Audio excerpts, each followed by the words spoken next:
कहानी घुटन। लेखिका मालती जोशी। स्वर रंजना पुरोहित। हम लोग सुबह की चाय पी रहे थे। चाय पीते हुए रोज की तरह पेपर भी पढ़ रहे थे कि अचानक इन्होंने कहा, शाम को गाना सुनने चलना है। मैं एकदम उठी। खिड़की का पर्दा हटाकर मैंने बाहर की ओर झांका और वापस आकर अपनी जगह पर बैठ गई। क्या देख रही थी? इन्होंने पूछा। देख रही थी कि आज सूर्य नारायण किस दिशा से उदित हुए हैं। मतलब? आप मुझे संगीत कार्यक्रम का निमंत्रण दे रहे हैं तो आश्चर्य नहीं होगा। अरे अपने शहर की गायिका है, अपनी मॉरल रिस्पॉन्सिबिलिटी बनती है। कौन? वैभवी प्रसाद। अब शायद पंडित हो गई है। वो वैभवी पंडित रतलाम की है? मुझे तो पता ही नहीं था।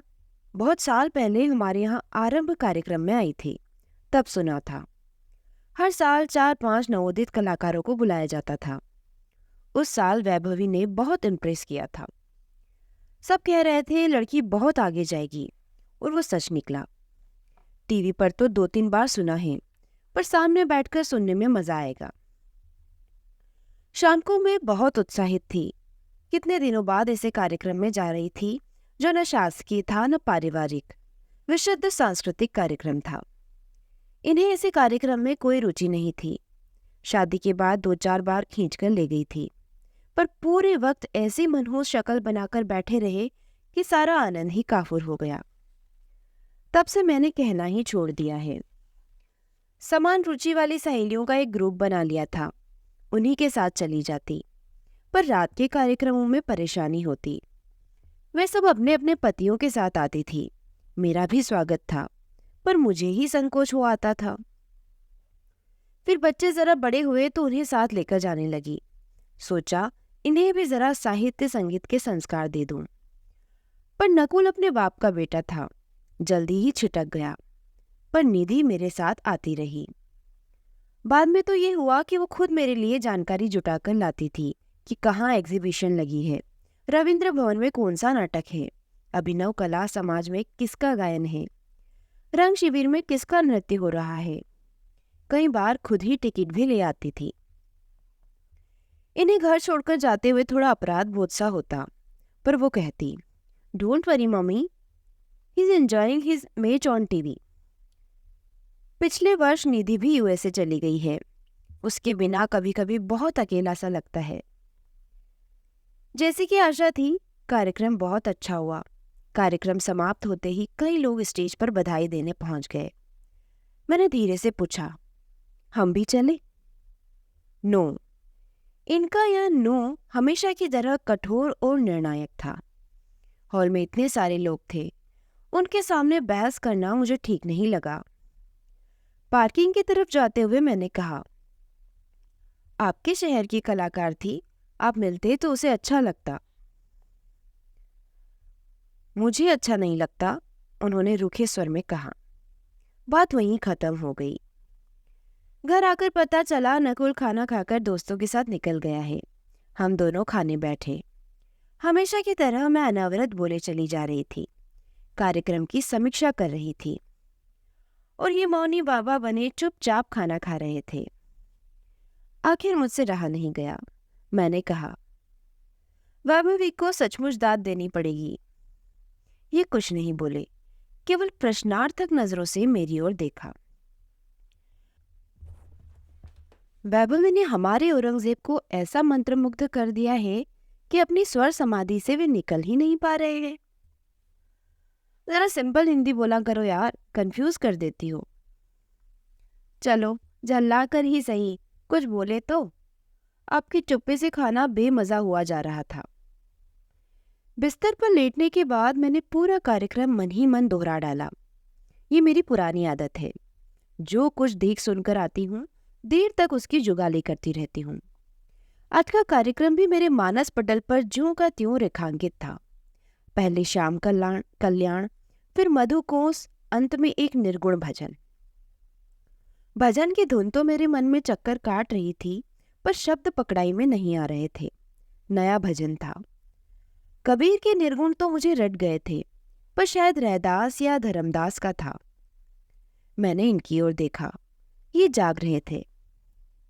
सुनिए, आपको वो आखिरी वाला भजन याद आ रहा है? मुझे धुन तो आ गई है, पर शब्द पकड़ में नहीं आ रहे हैं।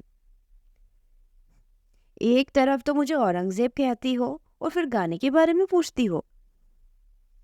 सॉरी, मैंने कानों को हाथ लगाकर एक लंबा सा सॉरी बोल दिया। इट्स ओके, पर तुम्हें मालूम है मुझे गाने वाने याद नहीं होते। आई एम टोटली डम दैट वे। मुझे लगा इतने प्रेम से अपने शहर की गायिका को सुनने गए थे तो ध्यान से सुना होगा।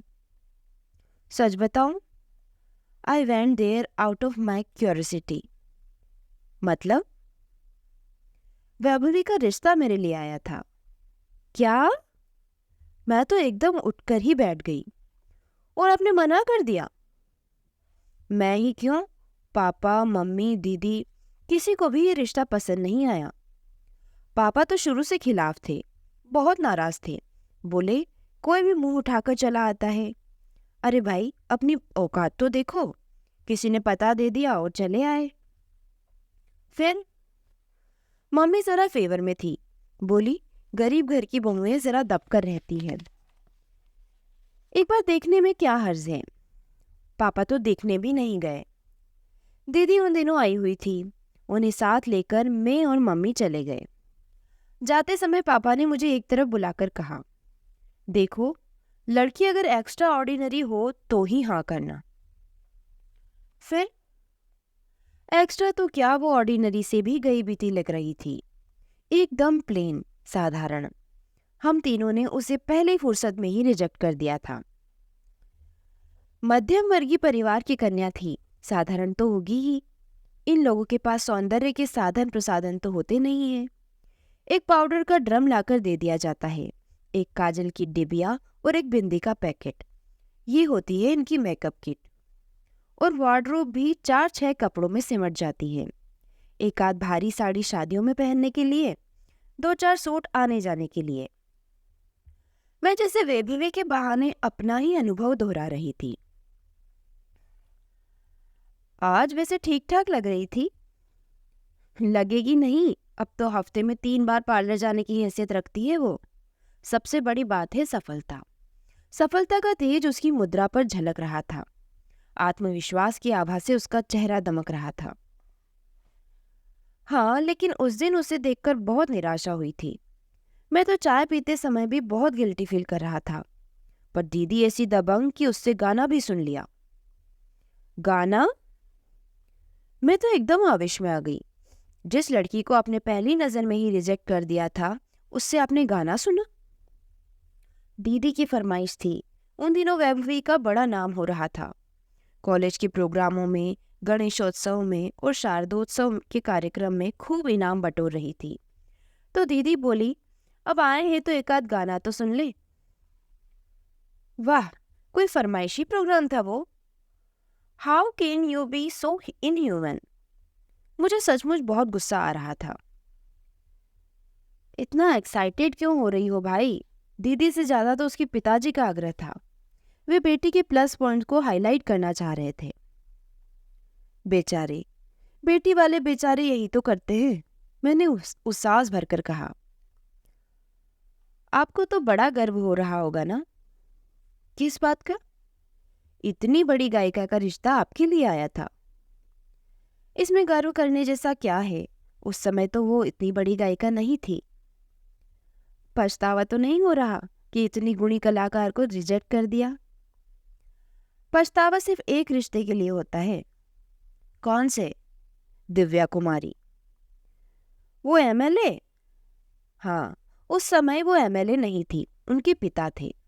पापा के दोस्त थे और दोस्ती को रिश्ते में बदलना चाहते थे। पापा भी उत्सुक थे क्योंकि ऐसी रिश्तेदारी बड़ी काम की होती है। सब तैयार थे, फिर रिश्ता क्यों नहीं हुआ? मम्मी तैयार नहीं थी ना।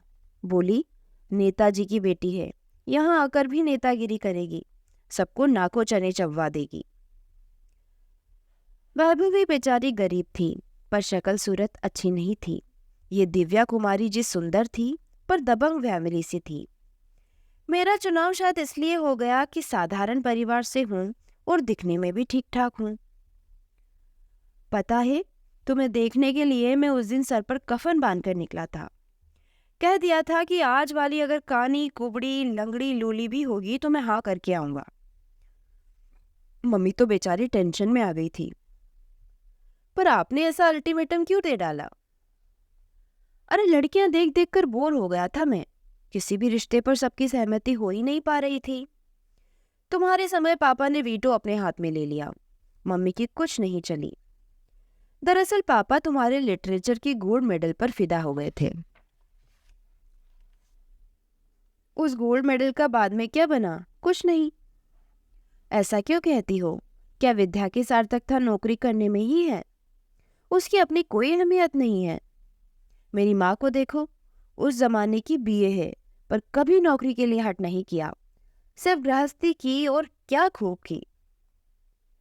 मेरी माँ, ये जुमला ऐसा है कि फिर बहस की कोई गुंजाइश नहीं रह पाती।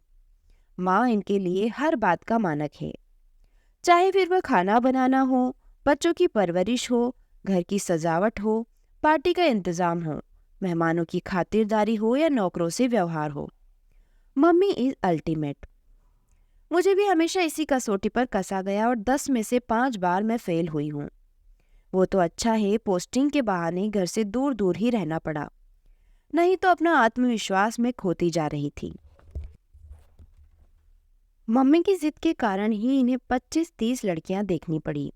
उनका बस चलता तो इतनी ही और देखी जाती। वो तो अच्छा हुआ पापा ने वीटो पावर ले लिया। ये कह रहे थे मेरा गोल्ड मेडल मेरा सबसे बड़ा प्लस पॉइंट था। पापा उस पर मुग्ध थे। शादी के बाद शुरू शुरू में उसका खूब प्रदर्शन होता।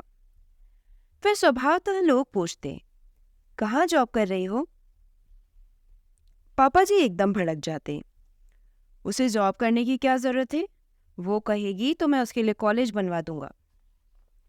मैं समझ गई कि अब अपने को घर में ही रहना है। सोचा बैठे बैठे पीएचडी कर ली जाए। विषय तय कर लिया, गाइड भी ढूंढ लिया। उसी समय निधि की आहट मिली। ब्रेक लग गया। 4 साल में 2 बच्चे हो गए। सारी तैयारी धरी की धरी रह गई। मेरे Shakespeare, Hardy, Dickens, Scott, Wordsworth, Shelley, Keats, Browning अलमारी में बंद पड़े हैं। अब तो उनकी ओर झांकने का भी मन नहीं होता। मेरा एक और सामान पुराने घर के स्टोर रूम में बंद पड़ा है। शादी से पहले एक और शौक चल रहा था, पेंटिंग का। शाम के समय एक आर्ट स्कूल ज्वाइन कर लिया था। फाइन आर्ट्स में डिप्लोमा भी ले लिया था। शादी के समय मेरे सामान के साथ वो बड़ा सा संदूक भी आया था जिसमें मेरी पेंटिंग्स थी। उनमें से कई प्रशंसित थी, पुरस्कृत भी थी। ट्रक से उतारकर वो संदूक स्टोर रूम में रखवा दिया गया। किसी ने खोलकर देखने की जहमत भी नहीं उठाई। शादी के 2-3 महीने बाद मैं अपनी एक चर्चित पेंटिंग उठा लाई थी। शीर्षक था, सुबह जरूर आएगी। एक बड़ी सी काली सुरंग थी जो क्रमशः संकरी होती चली गई थी। उसके अंतिम छोर पर एक उगते हुए सूरज का चित्र था। मैंने बड़े शौक से यह अपने बेडरूम में लगाई थी। 2-3 दिन तो इन्होंने सब्र किया, फिर बोले, ये पेंटिंग यहाँ से हटाओ भाई, बड़ी डिप्रेसिंग है। डिप्रेसिंग कैसे? मैंने कहा, ये तो आशा का प्रतीक है। हर रात के बाद सुबह जरूर आती है। वो गाना सुना होगा ना आपने, गम की अंधेरी रात में दिल को न बेकरार कर, सुबह जरूर आएगी, सुबह का इंतजार कर। इस गीत से ही प्रेरणा ली है। पर यहाँ तो सिर्फ गम की अंधेरी रात ही नजर आ रही है, सिर्फ डिप्रेशन। उसके बाद मैंने संदूक खोलने की कभी हिम्मत नहीं की। मेरी चित्रकला का उपयोग दीपावली पर